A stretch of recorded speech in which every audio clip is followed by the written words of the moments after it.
slope. To wit,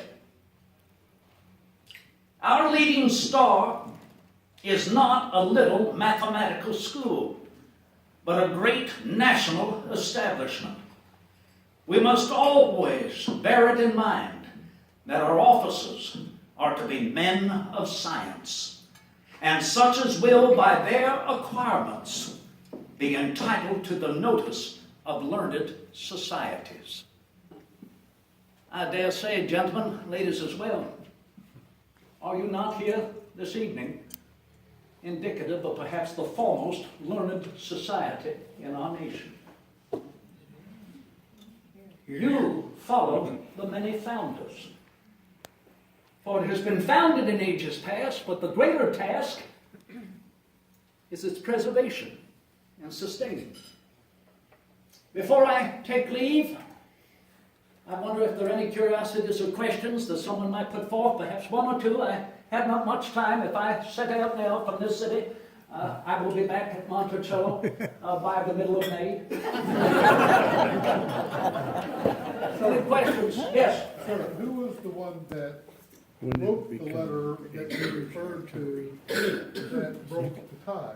I thought I would leave that open to see if anyone would ask, and they have. Anyone know who wrote the letter to break the tie of the presidential election? Someone on the complete opposite end of the political spectrum from me? Someone who stood in a difference of opinion with me about the necessity of a standing army? I mentioned his name. General Alexander Hamilton broke the tie. Any other question to be asked? Yes, ma'am. I understand there's a connection between you and my state of Rhode Island and West Point. Would you explain, please? Well, there are several connections. Were I to begin explaining all of them, we'd be here next year at this very moment. So suffice it to say, madam, I have heard over and over and over again, go Army. But I hear you are no longer sold in your academy for our military defenses and the pursuit of knowledge and science. We now have a naval academy. I have never known of that particular naval academy. I have only known of one naval school in Newport, Rhode Island.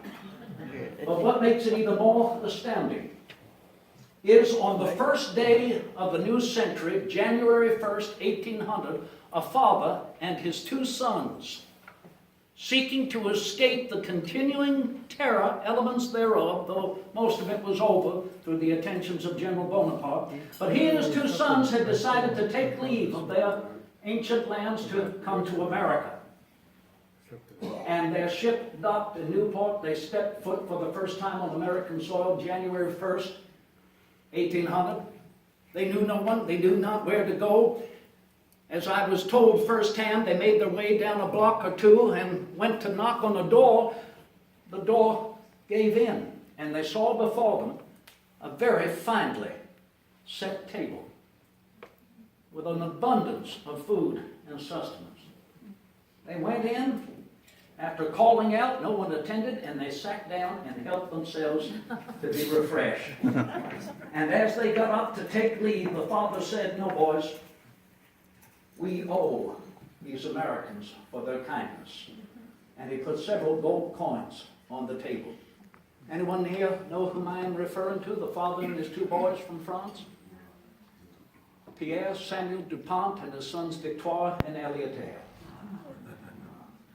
Connection to Rhode Island. And another one, as a Virginian, we'd like to claim that we were the first colony to secede on the 15th day of May, 1776 in Williamsburg, Virginia. But I can tell you, we were not. It was Rhode Island. Rhode Island seceded a month earlier. However, madam, with no disrespect, she seceded solely on behalf of herself. Yes, that is one of the reasons we Virginians often refer to her as Rogue Island. But a month later, on the 15th day of May, 1776, Virginia was the first of the colonies to secede on behalf of her sister colonies, to draft that resolution for Virginia that was brought 300 miles northwards and read in the Continental Congress where I was seated that first week of June in 76. That is why we like to say that when I was given the pen as Mr. Adams himself said, a Virginian ought to be at the head of this business. Citizens, I thank you here, but I cannot help but think that throughout our discourse, our confabulation here for these moments, it is you that have been gazing upon our past. But I wish you to know the greater pleasure, because I've been able to stand here and gaze upon our future.